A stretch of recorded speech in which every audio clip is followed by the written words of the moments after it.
Memories of the Poor Farm School, Alcona County, Michigan. This was based on an essay by Georgia Wissmiller.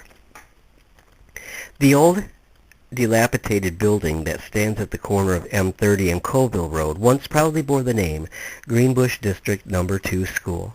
However, because it was located across the road from the Alcona County Poor Farm, folks dubbed it the Poor Farm School, and of course the name stuck.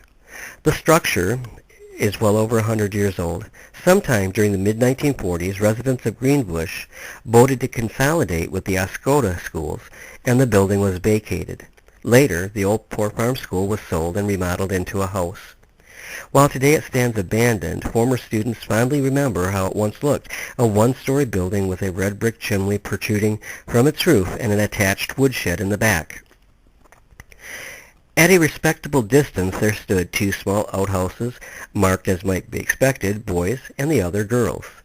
Those rustic structures were of the two-seat variety, and each was equipped with a thick Sears and Roebuck catalog to provide the finishing touch.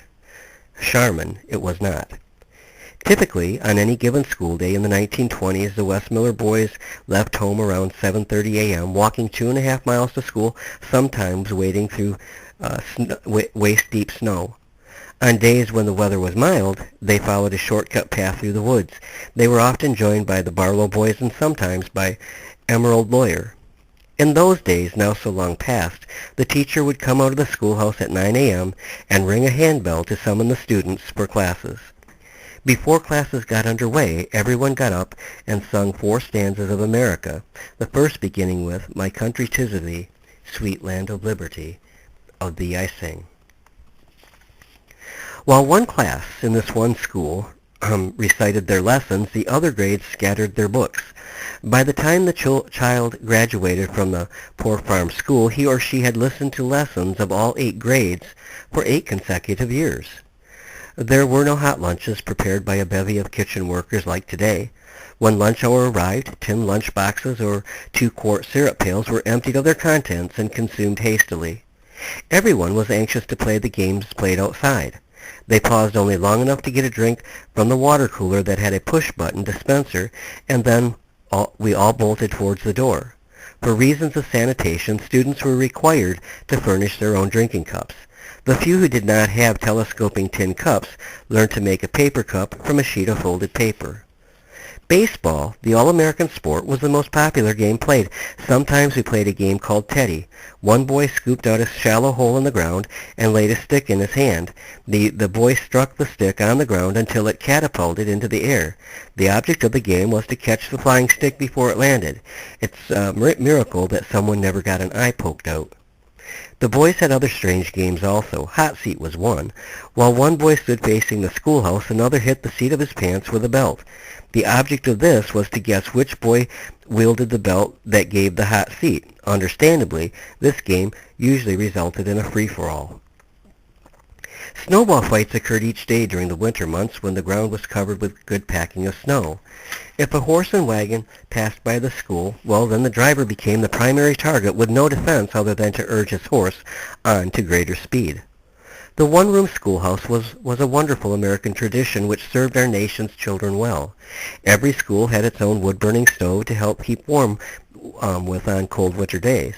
The poorhouse school in Greenbush was no exception, and sometimes that stove became the tool of the class prankster.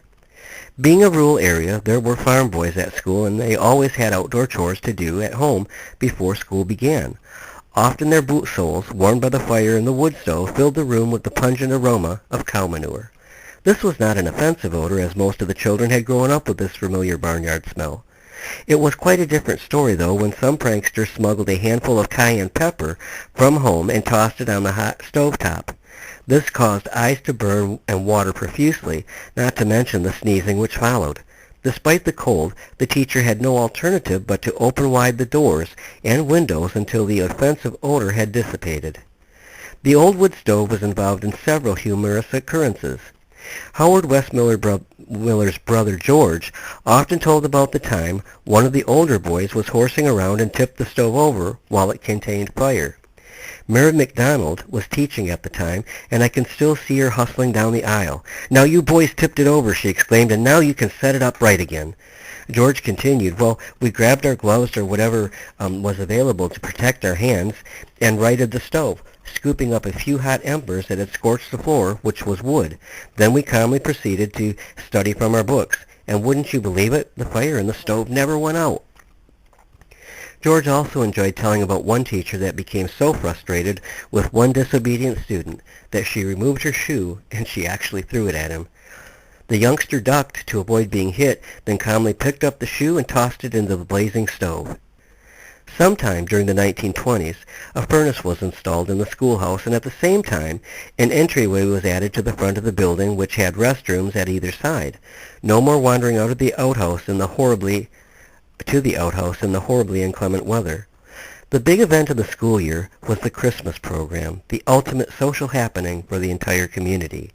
Each student was given an appropriate piece to speak and utilized every possible moment in memorizing it. A few days before the scheduled program, some of the older boys went into the nearby woods with instructions to select a Christmas tree.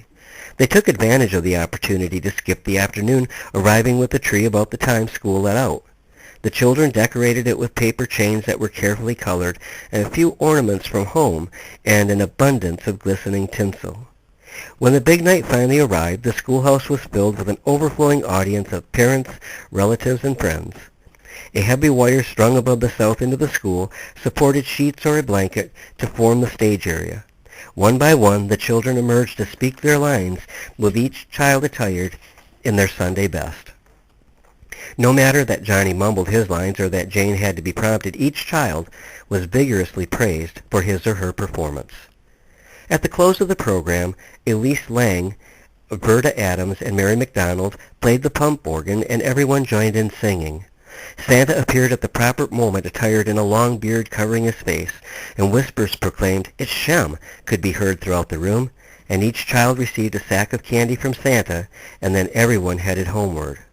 Had a teacher of that era touched on the subject of sex education, she would have probably been tarred and feathered and then run out of town. Sex was merely a word that divided the classroom into boys and girls, because students were country kids who saw animals being bred, born, and butchered. All of that aspect of life held few mysteries for them. Of all the memories we hold dear, none grows more precious with the passing of time than our old school days. How great is the admiration for those teachers who prepared lessons for and taught 8 classes day after day, and to think they did it all without a single teacher's aid, and they did it all for an impressive salary of only $60 per month.